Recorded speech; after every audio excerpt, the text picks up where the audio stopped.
Bom dia. Que Jesus nos abençoe a cada um, nos inspire a cada um e que sejamos todos guardados junto a Ele em paz. É uma alegria poder estar de volta aqui, rever alguns amigos, amigas, conhecer outros.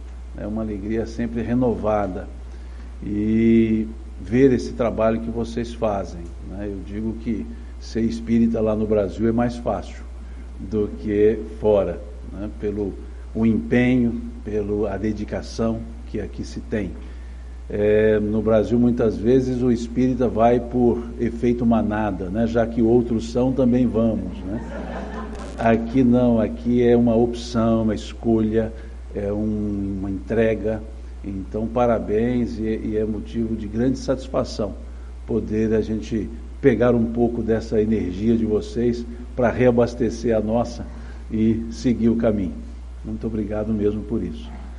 E vamos conversar um pouco, então, essa proposta das palavras de vida eterna do Cristo, que foi dita por um dos seus discípulos, quando ele dizia aos discípulos: é necessário que eu vá para preparar-vos o lugar. E Pedro diz: se tu fores, com quem ficaremos? Pois se só tu tens as palavras de vida, só tu tens as palavras de vida eterna. E são palavras de vida eterna porque são ensinamentos que nos expressam a verdade. Não a verdade relativizada, mas a verdade existencial. Então são palavras de vida eterna porque elas tratam da nossa realidade, da nossa existência, e em quaisquer épocas elas sempre serão úteis para nós outros. Elas sempre serão necessárias para dirigir-nos nos caminhos da nossa existência. Por isso, então, palavras de vida eterna. E os ensinos de Jesus, eles foram dados respeitando as características das pessoas, das comunidades, da sociedade, da sua época, com uma didática toda própria. Ele falava a linguagem daqueles que o ouviam. Ele falava de uma forma para agricultores, ele falava de outra forma para pescadores, ele falava de uma outra forma ainda para comerciantes, e falava também de uma forma muito especial às mulheres, que hoje nós chamamos assim as donas de casa. Ele falava com elas numa linguagem muito, muito própria. E ele utilizava os elementos característicos de cada uma dessas comunidades para falar de um mesmo assunto, para falar de um só assunto chamado Reino de Deus. Então, grande parte das parábolas de Jesus, que nós chamamos parábolas do reino, ele trata de um só assunto. Ele tenta trazer às pessoas uma ideia de vida, tratando como reino de Deus, e tentando fazer com que as pessoas entendam de fato o que é o reino de Deus. E os discípulos perguntavam, conforme vemos lá no capítulo 13 do Evangelho de Mateus, perguntavam por que ele falava por parábolas, por que ele não falava de forma aberta e direcionada, mas sim por parábolas.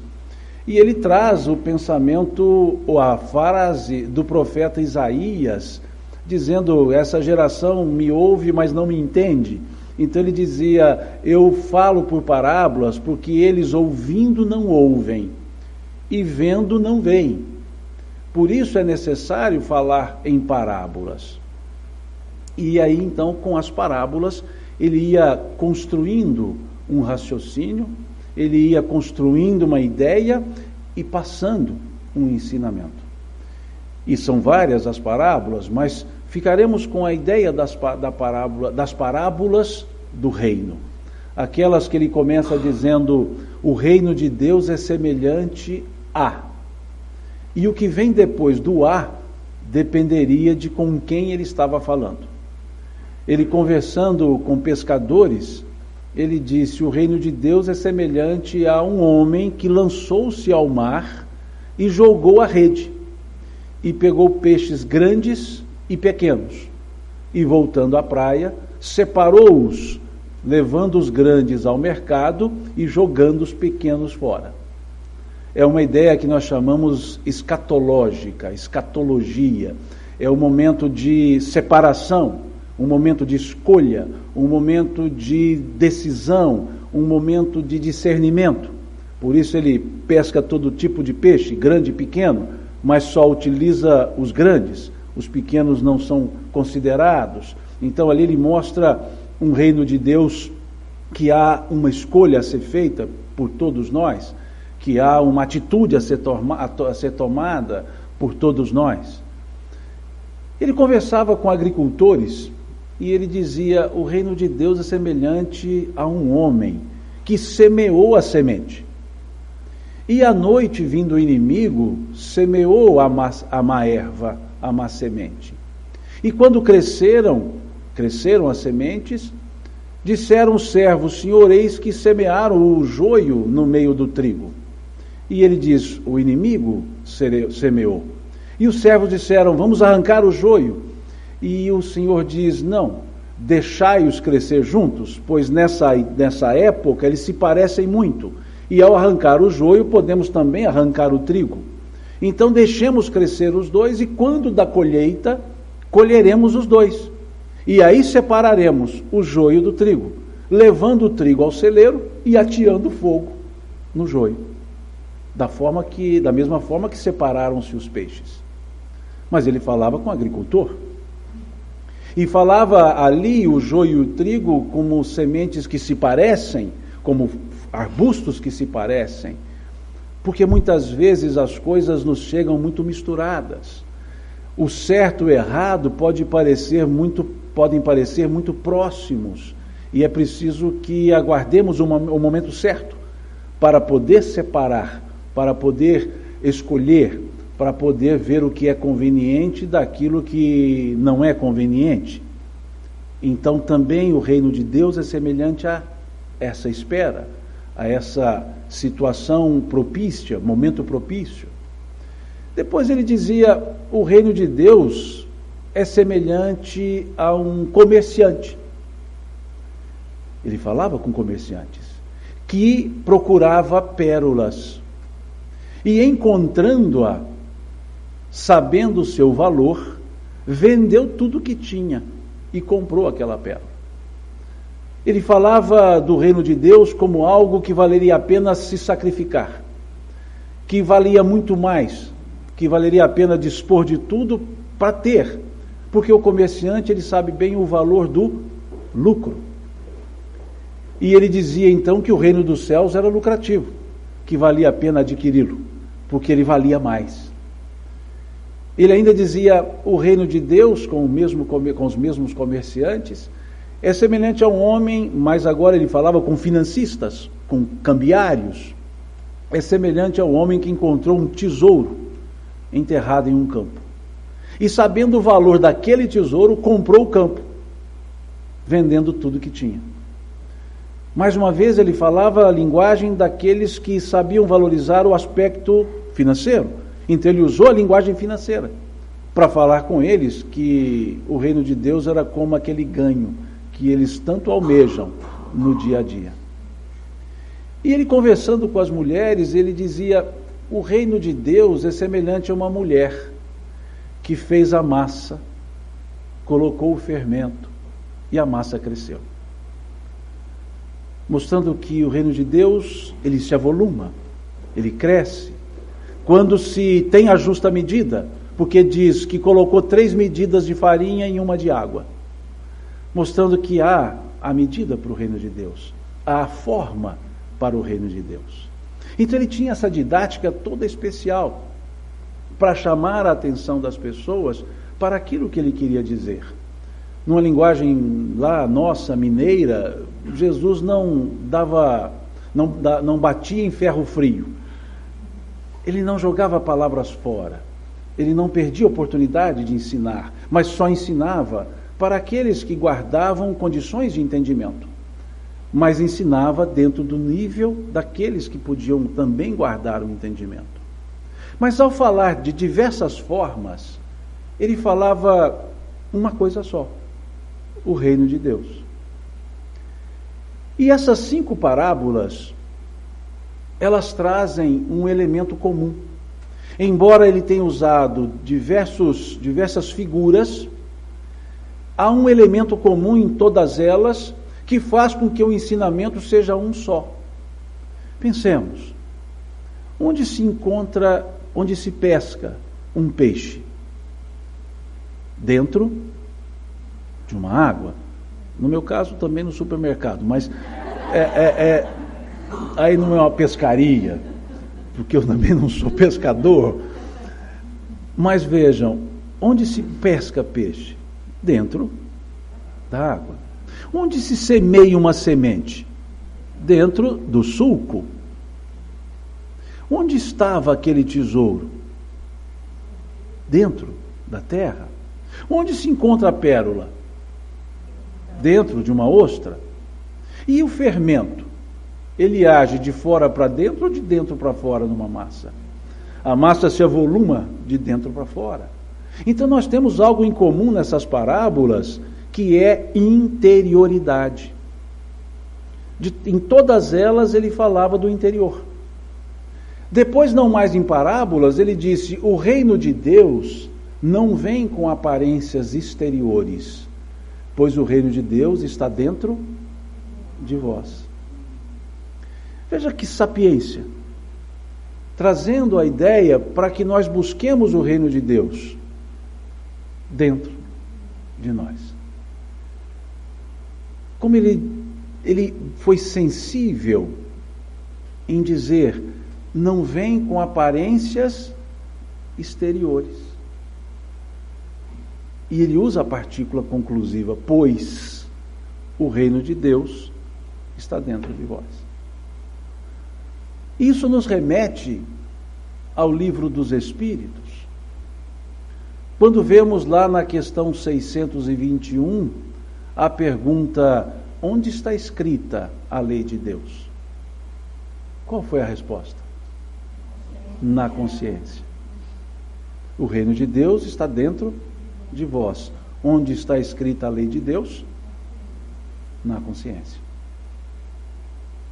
E aí começa a fazer sentido quando observamos outras frases, outros ensinos de Jesus, como por exemplo: não vos fatigueis, não vos preocupeis pelo que haveis de comer, com o que haveis de vestir, pelo que haveis de beber, pois meu Pai bem sabe que necessitais dessas coisas.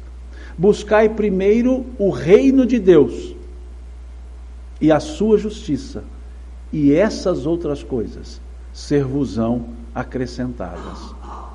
Sabendo o que é o reino de Deus, dá para entender o que Jesus está dizendo com essas palavras. Pois se numa observação superficial, nós poderíamos dizer que são palavras alienadoras, que nos alienam, como que estivesse a nos dizer: não precisa trabalhar. E nós sabemos que não é assim. Nós sabemos que precisamos trabalhar, e muito. Mas quando entendemos o sentido do reino de Deus, a frase toma outra característica e passa a ser um norteador. Porque se ele diz: buscai primeiro o reino de Deus, ele não diz: buscai unicamente o reino de Deus, mas ele diz: buscai primeiro o reino de Deus e a sua justiça. Onde está o reino de Deus então para eu buscá-lo? Dentro de mim? Dentro de nós? Quando ele diz: buscai primeiro o reino de Deus e a sua justiça. O que é a justiça? A paz de consciência. Ou seja, se você se avaliar primeiro, se analisar primeiro, e estiver com a consciência limpa, você adquire todas essas coisas, sem tirar de ninguém. Mas se o seu foco são essas coisas, você vai tê-las, tirando dos outros, prejudicando outros. Mas quando ele dizia: buscai primeiro o reino de Deus e a sua justiça, em outras palavras, entre em você mesmo, que é o que está na questão 919 do Livro dos Espíritos. Qual o meio prático e eficaz para se vencer na vida e resistir ao arrebatamento do mal? Qual foi a resposta? Um sábio da antiguidade vos disse: conhece-te a ti mesmo. E vejam que a pergunta é: qual é o meio prático e eficaz? Ou seja, o meio simples, prático, mas que dê resultado. A pergunta é mais profunda do que a própria resposta, porque é uma pergunta mineira. O menor esforço para o maior resultado. Porque coisa que é custosa, mineiro não é muito chegado, né? Isso é custoso, então não vamos fazer. Né? Para quê? Né? Para que tanto? Mas veja, há uma saída simples, há um meio simples e eficaz. Basta nos conhecer.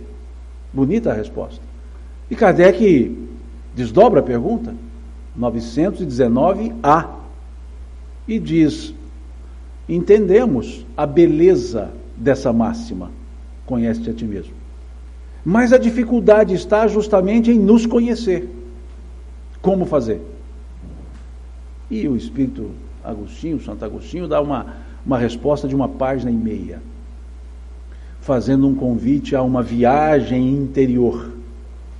Fazei o que eu fazia quando entre vós vivia, todos os dias, ao me recolher para o sagrado sono reparador do corpo, eu passava o meu dia em revista, vi o que havia feito. Veja, e vai dizendo, para que nós nos olhássemos todos os dias, para que fizéssemos essa viagem interior todos os dias, que nós fazemos sempre, todos os anos, né? Uma vez por ano, a gente faz uma análise de consciência, dezembro, 11h45 da noite,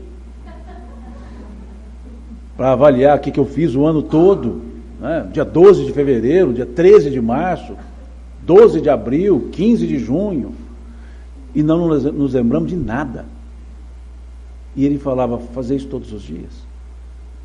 E ele dizia: perguntai-vos o que haveis feito, mas sobretudo, por que haveis feito ou não feito?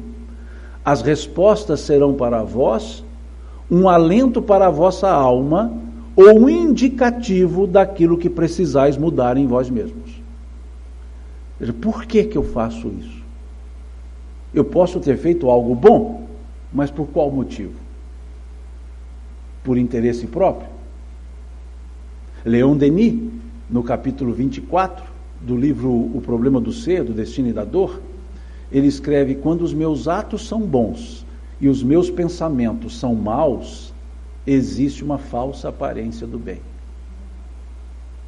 Presidente do Centro, você não vai lá hoje na campanha fraterna? Lógico que vou, sou o presidente. Se eu não for, o que vão falar de mim? O ato é bom, mas o motivo é falso. O bem é aparente. Então, por isso Santo Agostinho colocou: perguntai-vos o que haveis feito e, sobretudo, por que haveis feito. E ele conclui lá esse parágrafo dizendo que as respostas serão para ti, ou para vós, um refrigério para a alma, ou seja, está tudo certo, ou indicativo daquilo que precisais mudar em vós mesmos. Isso é a sua justiça que Jesus colocou: buscai primeiro o reino de Deus e a sua justiça. Essa avaliação de nós mesmos. E assim fazendo, primeiro, antes de cada atitude, ou ante mesmo a cada atitude, nós vamos conseguindo o reino de Deus e conseguindo as outras coisas.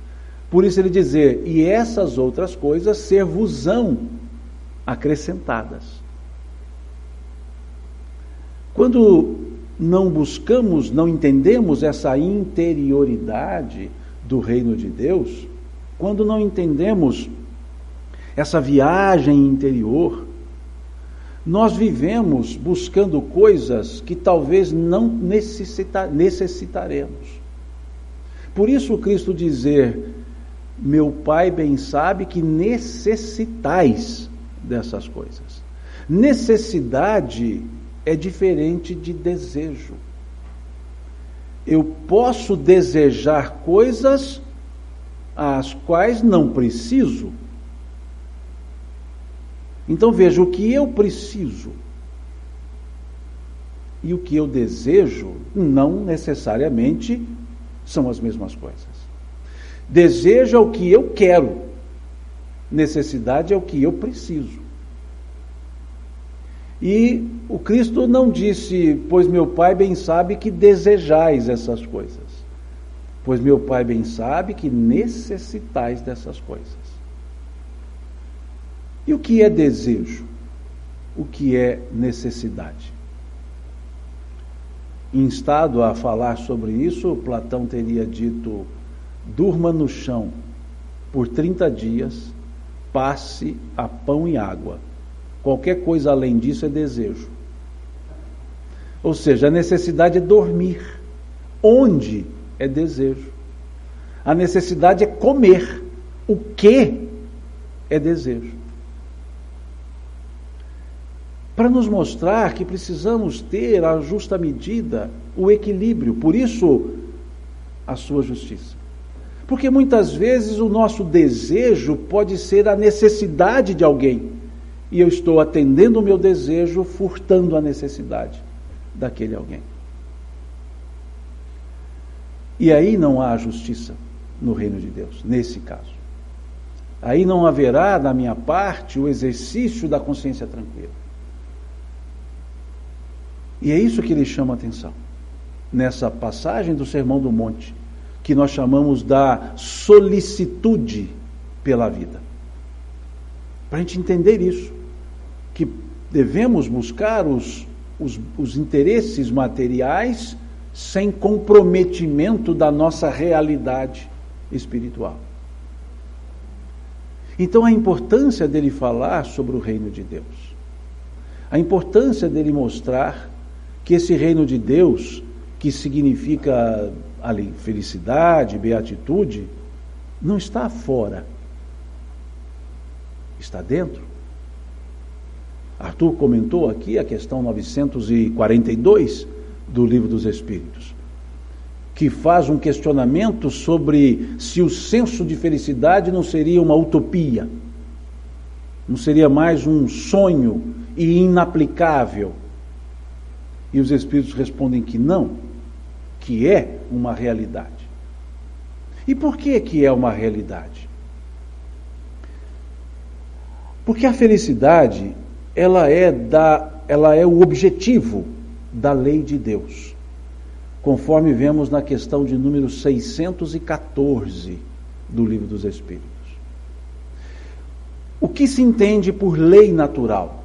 É a pergunta 614. E a resposta que os Espíritos nos deram é a lei de Deus. Veja, o que é a lei natural? É a lei de Deus.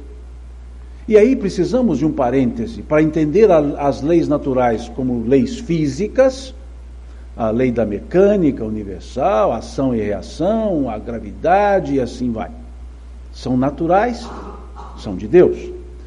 E os Espíritos acrescentaram que as leis morais também são leis naturais, que estão no livro 3º do Livro dos Espíritos, que justamente a questão 614 é que abre o livro 3º do Livro dos Espíritos, é que abre o livro das leis morais, e ali entra a lei de adoração, lei de sociedade, lei do progresso, lei da reprodução, lei da destruição, lei do trabalho, lei da liberdade, lei da igualdade, lei de amor, justiça e caridade. São as leis naturais, que Kardec desdobra de forma mais profunda no Evangelho segundo o Espiritismo, que é o desdobramento do livro 3º do Livro dos Espíritos, das leis morais. Então as leis morais também são leis naturais. E se a lei natural é a lei de Deus, as leis morais também são leis de Deus. Então segue a resposta, é a lei de Deus. E eles acrescentam, criada por Ele para a felicidade do homem. Veja a resposta. As leis de Deus, a lei de Deus, criadas ou criada para a felicidade do homem. Ela, a lei de Deus, lhe indica o que deve ou não deve fazer. E o homem só é infeliz quando dela se afasta. Essa resposta, ela é por demais profunda. Porque nós precisamos entender, quando vemos lá das questões 1 a questão 13 do Livro dos Espíritos, que trata da teodiceia, que trata dos estudos sobre Deus, dos estudos sobre a divindade, que Deus é eterno, que Deus é único, que Deus é onipotente, que Deus é soberano, soberanamente justo e bom, que Deus é imutável. Sendo assim Deus, suas leis também são revestidas das mesmas características. A lei de Deus também é soberana. A lei de Deus também é imutável. A lei de Deus também é eterna. A lei de Deus também é única. Porque Deus assim o é. Se suas leis forem imutáveis, não teríamos estabilidade para a própria existência. Se Deus resolvesse mudar suas leis como mudam lá no Brasil as nossas leis, não teríamos segurança jurídica para viver sob as leis de Deus. Então elas são imutáveis. Elas vão sendo descortinadas. Com o tempo nós vamos descobrindo, percebendo suas leis. Não porque elas foram refeitas, desfeitas ou feitas da posteriori, mas elas vão sendo reveladas. Naturalmente pela nossa própria condição de entendimento. Então elas são imutáveis. Então vejamos a questão 614, que a lei de Deus foi feita para a felicidade do homem. Então onde nos conduzem as leis de Deus? Para a felicidade. E se essas leis são imutáveis e o objetivo é a felicidade precisa ser imutável. A felicidade precisa ser eterna, ela não pode acabar. Porque vejamos, que lei de Deus que não atinge o seu resultado? Porque senão não seria Deus. Se ele cria a lei para a felicidade e a felicidade não existe, como seria então a lei de Deus?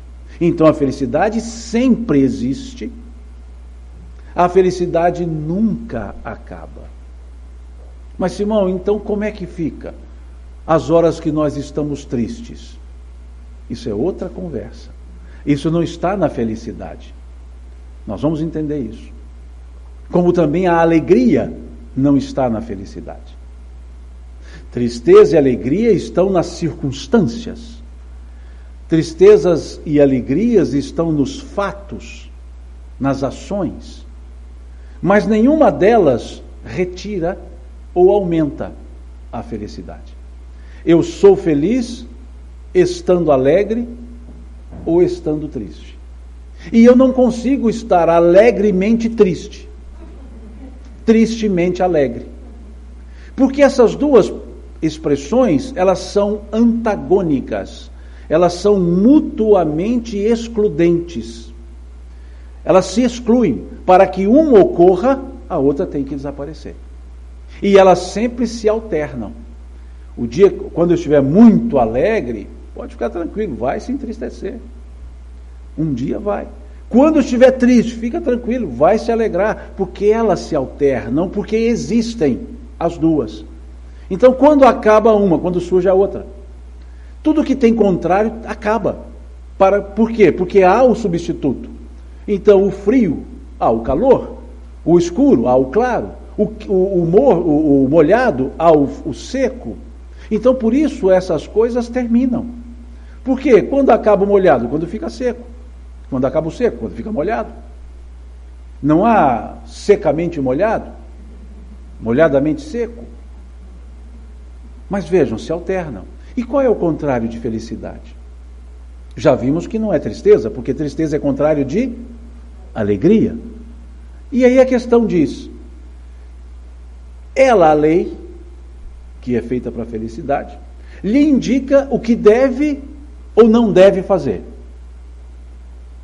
E aí vamos à questão 621, essa lei está onde? Na consciência. Então a consciência me indica o que eu devo ou não devo fazer. E acrescentam, e o homem só é infeliz quando dessa lei se afasta. Ah, então temos um contrário para a felicidade? Infelicidade? Não é. Infelicidade também não é contrário de felicidade. O que significa o prefixo in? Negação. Eu nego a felicidade. E ela continua existindo. Eu apenas nego. E por que nego? Porque eu me afastei da lei de Deus. E onde está a lei de Deus? Na consciência. Então, quando eu nego a felicidade? Quando eu nego a minha consciência. Quando minha consciência está dizendo, pisou na bola, me dei mal. Quando a consciência está dizendo, não devia ter feito, ou devia ter feito. E vejam, eu deixo de ser feliz por isso? Não, mas eu começo a negar a felicidade, porque eu estou me afastando da lei de Deus. Isso é uma atitude nossa, não é uma atitude da lei de Deus, não é uma característica de Deus. Eu me infelicito, não é Deus que me infelicita. Não é Deus que nega a felicidade, porque suas leis são imutáveis e Ele mesmo não vai mudar suas leis. Continua sendo para a nossa felicidade. E eu então estou refutando, estou contrapondo-me à felicidade. Estou reticente à felicidade. Quando tem lá a lei de liberdade, se eu não a vivo, eu estou reticente.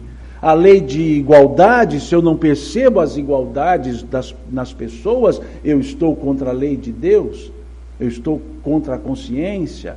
Se eu não percebo o progresso e quero ficar estanque, eu me infelicito, porque eu não quero mudar e tudo muda, porque tudo é progressivo. Quando não exercito o amor da lei de justiça, amor e caridade, eu me infelicito. Vejam, quando eu entro em estado de sofrimento é porque eu me infelicitei, ou seja, porque eu me afastei da lei de Deus. Porque algo que foi feito não foi feito da forma que deveria ter sido feita e me causou a infelicidade. E eu gerei a infelicidade. E aí eu tenho o sofrimento. Então, sofrimento não vem de Deus, é consequência dos meus atos, das minhas escolhas. A beatitude não vem de Deus, é consequência dos meus atos. Estou na lei de Deus, felicidade. Afasto-me da lei de Deus, infelicidade. Mas a felicidade não acaba. Porque nem como palavra ela tem contrário. E da mesma forma, nós vamos entender o aspecto da imortalidade intrinsecamente ligada à felicidade. Nós somos imortais, não somos? Nós, os espíritos que somos, não somos imortais? Eu não senti muita garantia aí dessa imortalidade de vocês. Quando eu perguntei, alguém fez assim, somos? Talvez ainda fizeram assim, somos, legal, gostei disso, pode ter sido assim, não sei. Mas eu dou notícia, somos sim imortais. Somos imortais e temos uma só vida. Por isso somos imortais, porque se eu tiver mais de uma vida, eu não sou imortal. Eu morro numa e nasço noutra. Por quê? Porque vida não é sinônimo de encarnação. Estar encarnado é uma etapa da minha vida. Eu sou o mesmo ser, desde que Deus me criou, eu sou o que eu sou, melhorando-me gradativamente, devagar, quase parando, mas melhorando-me, mas sou eu. E ora estou encarnado, ora estou desencarnado, ora estou encarnado, ora desencarnado, ora muito encarnado, como agora, outras horas menos encarnado, mas estou encarnado, ora desencarnado, ou seja, isso aqui não é a minha vida, isso aqui faz parte da minha vida. Então eu não tenho mais de uma vida, eu tenho mais de uma encarnação. Eu tenho várias encarnações. Porque vida não começa no berço nem termina no túmulo. Ela antecede ao berço, ela sucede ao túmulo. Então nós somos seres imortais. E aí eu pergunto, qual é o contrário de vida? Agora ficaram assim meio... meio assim, ressabiados. Morte. Como é que fica nascimento? Morte é contrário de nascimento. Substantivo morte, substantivo nascimento. Verbo morrer, verbo nascer. Veja. Viver, contrário, morrer. Não. Morrer é contrário de nascer. Nasce, morre. Morre, nasce. Qual é o contrário de vida? Não tem. E nem a condição negativa. Em vida. Não tem. Então veja, se não tem contrário para a vida, quando a vida termina? Nunca. Se a vida nunca acaba e a felicidade nunca acaba, a felicidade é a própria tônica da vida. Viver é ser feliz. Está na natureza. Por isso está na lei de Deus. Por isso é o reino de Deus. E descobrimos isso quando fazemos a viagem interior. E jogamos fora as coisas que não nos servem para a nossa edificação, os peixes pequenos, o joio. Por isso valorizamos quando assim entendemos e vendemos tudo que temos para assumir essa realidade. Ou seja, assumimos uma realidade espiritual que é muito maior. E nos tornamos animados, ou seja, com alma, com ânimos, quer dizer, animos, como um fermento, anima a massa. Ou seja, começamos a nos alegrar e a nos sentir felizes e sempre de dentro para fora. E eu desconfio que ninguém nos ouça, vou falar baixo para que ninguém nos ouça, que Renato Teixeira e Almir Sater leram essa questão, 614. Porque eles escreveram assim: cada ser em si carrega o dom de ser capaz de ser feliz. Em si. E por que nos sentimos tão assim, apartados da felicidade? Porque buscamos fora de nós. Porque buscamos felicidade nas coisas. Buscamos felicidade nas pessoas. Queremos edificar nossa felicidade em alguém. E se esse alguém não corresponde, eu digo, não sou feliz. Vem um sentimento, que eu creio que aqui nos Estados Unidos não deve ter, mágoa. Vem um sentimento chamado mágoa, que nada mais é do que uma demonstração do quanto egoístas ainda somos. Por quê? Como é que se conjuga o verbo magoar na nossa língua? Ele é um verbo pronominal. Ele é um verbo reflexivo. O que é isso? Para eu conjugá-lo, eu preciso de um pronome. Eu não posso dizer eu magoo. Eu preciso de um pronome. O verbo pronominal diz eu me magoo, tu te magoas, ele se magoa. Nós nos magoamos, vós vos magoais, ele se magoa. E não ele me magoa. É eu me magoo. E por que é dessa forma? Porque a mágoa é uma atitude minha ante a atitude de outro, que não foi igual àquela que eu queria. Ou seja, mágoa vem de uma frustração. E frustração é uma expectativa não atingida. E expectativa não atingida que frustra é egoísmo. Porque eu digo assim, eu não esperava isso de você. Ou seja, esperava de todos, menos de você. Em outras palavras, você não fez o que eu queria que você fizesse. E o que é isso? Egoísmo. Ninguém se magoa por coisa que fez, só pelo que os outros não fizeram ou fizeram que eu não gostaria que fizessem. Por isso eu me magoo. Eu vou dizer, eu me magoei com você, mas eu não posso dizer, você me magoou. E quando vem isso? Quando eu edifico o conceito de felicidade nas pessoas. Dona Joana de Ângeles, por meio da psicografia de Divaldo, no livro Momentos de Consciência, um livreto pequenininho, cabe no bolso. Ela diz assim: não elejas para ti pessoa modelo, pois as pessoas são falíveis, e a queda dessa pessoa não pode representar para ti um desestímulo para a vida. Veja, quantas vezes nós perdemos, entre aspas, a vida porque alguém nos magoou. Quanta felicidade não é de fato entendida porque nós colocamos isso numa expectativa em cima de pessoas e coisas ou situações. Minha vida era perfeita até você fazer isso comigo. Veja. Nós ficamos então apegados a coisas, apegados a pessoas.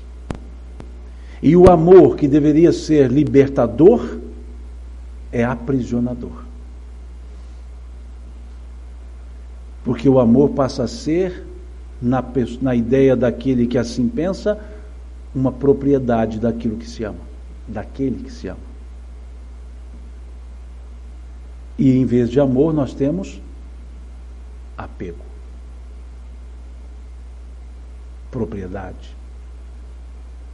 E por isso, se as pessoas se apartam de nós, a vida se aparta de nós. Só que nós continuamos vivos, porém sem perceber a realidade da própria vida, sem entender essa dinâmica da vida, porque ainda queremos o reino de Deus de forma exterior. Só me sinto feliz se tudo estiver bem, do ponto de vista meu, do ponto de vista externo. E Dona Joana de Ângeles dizia: nem tudo está bem, mas tudo está certo. Veja. Por que está certo? Simão, como pode estar certo se não está bem? Está certo porque é o que eu fiz. Foi a semeadura que eu fiz. E está certa a colheita que eu estou fazendo. Como dizia o Cristo, não se colhem figos de abrolhos. Aquilo que o homem semeia, dizia o apóstolo Paulo, isso sim, ele colhe. Então por que os reveses da vida estão certos? Embora não sejam bons na nossa visão limitada, obnubilada. Porque são consequências dos meus próprios atos, então estão certos. Significa que eu estou no momento certo, no lugar certo, com as pessoas certas. Tá certo? Tem algumas esposas que falam assim, e alguns maridos assim, está com a pessoa certa para agir de forma certa. Se, irmão, você fala isso, você não conhece o meu ou a minha esposa. Não, eu não conheço, mas vocês conhecem. E sabe que está certo. Só precisa da atitude certa. Porque Deus nos dá tudo o que nós pedimos. Porque Jesus disse isso, capítulo 16 do Evangelho de João. Tudo que pedirdes ao meu Pai, Ele vos concederá. Só que também Jesus disse, né? Muitas coisas eu ainda vos tenho que dizer, mas vós não podeis suportá-las agora. E aí ele não completou aquela frase, vos concederá, do jeito dele. Porque o que a gente pede para Deus, Ele dá. Me dá paciência, Deus. Ele me dá as condições para que eu exercite a paciência. Eu preciso exercitar o perdão. Opa, é uma oportunidade muito boa para você conviver com as ofensas. Como que você vai exercitar se não está no meio? Questão 260 do Livro dos Espíritos. Considerando que nós escolhemos o gênero de provas, questão 259, que o que está acontecendo aqui conosco, de certa forma, faz parte do gênero que nós escolhemos quando encarnamos, pergunta-se na questão 260, Como pode então o espírito escolher nascer no meio de pessoas de má vida? Ou seja, vai ser ruim de escolha desse tanto, né? Pode escolher, ainda escolhe isso. E os espíritos respondem, para que haja analogia entre as provas. Pois aquele que é dado ao instinto do roubo, para domá-lo, necessário se faz conviver com ladrões. Ser bom no meio de gente boa é consequência, ou constrangimento. Então veja. Então por isso tudo está certo. E eu preciso fazer com que tudo esteja bem, entendendo que tudo já está certo. Porque aí eu ajo de maneira certa. E aí, conjuminando-se pessoa certa, momento certo, lugar certo, com atitude certa, só pode dar certo. E se dando certo, estará tudo certo e bem. E em momento nenhum eu deixei de ser feliz. Por quê? Quando eu disse que sempre somos. Porque se a felicidade não está nas coisas, se a felicidade não está nas pessoas, se a felicidade não está nas circunstâncias, e ela é da lei de Deus, e a lei de Deus está na nossa consciência, onde está a felicidade? Na nossa consciência. Então, felicidade é um estado interior, que eu posso ser feliz em situações difíceis, em situações boas. Estou com situações de tristezas, mas com a consciência tranquila, sou feliz. Estou em situações de alegrias, mas com a consciência culpada, infeliz. Estou negando a felicidade. Então não depende de alegria e de tristeza. Depende de como eu estou, como eu me vejo, como eu me pauto. Simão, então está danado, porque nós estamos no mundo de provas e expiações, então a felicidade não é deste mundo. Correto, corretíssimo. A felicidade não é deste mundo. Quantos mundos nós temos? 2. O mundo espiritual e o mundo material. O que tem muito por aí que a gente não conta, não consegue, são orbes. Planetas, estrelas, astros. Mas os mundos são 2. O mundo espiritual e o mundo material. Este aqui qual é? O material. Se alguém falar que é espiritual, está desencarnado. E não se percebeu. Vê que dia que tem reunião mediúnica aí, vai. Mas vejam, esse é o mundo material. Se a felicidade não é deste mundo, de que mundo ela é? Do espiritual. E nós somos de que mundo? Então a felicidade é nossa. Então a felicidade não é deste mundo, também não sou deste mundo. Então ela é minha, porque está na minha consciência. E assim, o reino de Deus passa a ser qualquer lugar onde eu estiver, passa a ser em quaisquer circunstâncias nas quais eu estiver, passa a ser com quaisquer pessoas com as quais eu conviver. Porque o reino de Deus está em mim. O que faz com que os nossos olhares se voltem para a vida com outra forma de enxergar. E nos permita dizer que a minha vida é boa. Por um só motivo. Ela nunca acabará, e só, aliás, 2 motivos. E só eu posso vivê-la. E não preciso invejar a vida de ninguém. Porque se eu invejo a vida de alguém, eu estou colocando a minha felicidade na vida do outro. E eu nunca vou vivê-la. Porque eu só posso viver a minha. E assim, qual passa a ser a melhor vida do mundo? A minha. Porque só eu posso vivê-la. E qual o melhor momento da minha vida? Sempre o momento presente. Porque é o único que eu posso viver. Passado é conhecido e imutável, futuro é desconhecido, imutável. que eu faço a mudança por cada escolha que eu faço no presente.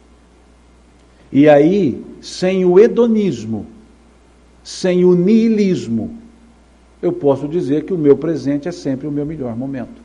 E que não há coisa melhor do que eu estar aqui e agora, em todos os momentos e em todos os lugares onde eu estiver. E aí não depende mais das questões externas. Elas podem me gerar tristezas ou alegrias. As pessoas podem me entristecer ou me alegrarem. Mas a minha felicidade será incólume. Sempre serei feliz. E com esse entendimento, é só correr para o abraço. Como se diz na linguagem futebolística. É só correr para o abraço. Porque o gol já está feito. A vitória já está alcançada. E aí a gente tem um senso de alívio. Como vocês têm agora, porque eu estou terminando a palestra. E é um alívio para a gente parar e respirar. Pensemos nisso e entendamos a beleza que são as palavras de Jesus nas suas diversas formas de ensino. Mas ele também alertou que chegará o dia, versículo 25 do capítulo 16 do Evangelho de João, chegará o dia em que não mais falarei por parábolas, falarei abertamente das coisas do Pai. E nesse dia sabereis que saí do Pai e vim para vós. E vos digo que pedireis ao meu Pai em meu nome, e eu já não mais vos digo que rogarei ao Pai por vós, pois o Pai é o mesmo e nos ama a todos. Ou seja, falem direto com Deus, que é o que está na questão de número 11 do Livro dos Espíritos.